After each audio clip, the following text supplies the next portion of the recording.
దేశంలో కమ్యూనిస్టులు లేకుండా చేయాలని బీజేపీ చూస్తోందని ఆరోపించారు CPI MLA Koonamneni Sambasivarao. Operation కగార్తో ఇప్పటికే వందలాది మంది మావోలను చంపారని, మరో 11 మంది అగ్రనేతలను చంపేందుకు కేంద్రం కుట్ర చేస్తుందన్నారు. ఎన్కౌంటర్లు ఆపి రాజ్యాంగబద్ధంగా మావోయిస్టుల సమస్య పరిష్కరించాలన్నారు కూనంనేని. మరోవైపు ఆపరేషన్ సింధూర్ ఎందుకు నిలిపివేశారో చెప్పాలని డిమాండ్ చేశారు. ఇక కాళేశ్వరం అవినీతిపై పూర్తి స్థాయిలో విచారణ చేపట్టాలన్నారు.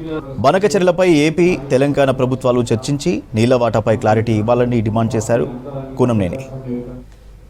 ఆనాడు కమ్యూనిస్టుల నష్టానికి అప్పుడు బ్రిటిష్ వారు ఎలా ప్రయత్నం చేశారు, మొదట్లో ఉరికి అంబాలెక్కించడం, ఆ తర్వాత పాలక పార్టీ కాంగ్రెస్ పార్టీ కూడా ఆ రోజుల్లో అదే ప్రయత్నం చేసింది.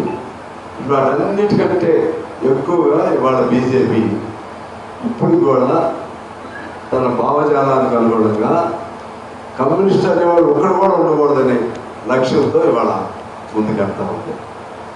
దానిలో భాగమే ఇవాళ నక్సలైట్ సోదరుని, మావోయిస్ట్ సోదరుని చంపటమని.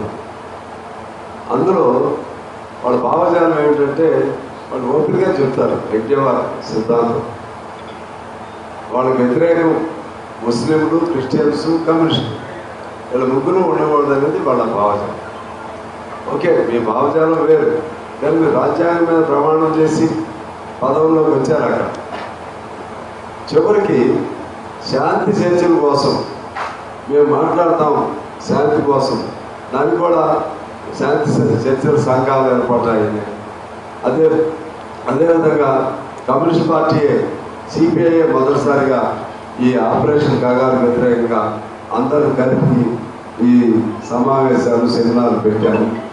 ఆ క్రమంలోనే వాళ్ళకు కూడా మార్పు, శాంతి చర్చలకు సిద్ధపడే విధంగా వాళ్ళని ఆలోచనలో మార్పు తీసుకురావడంలో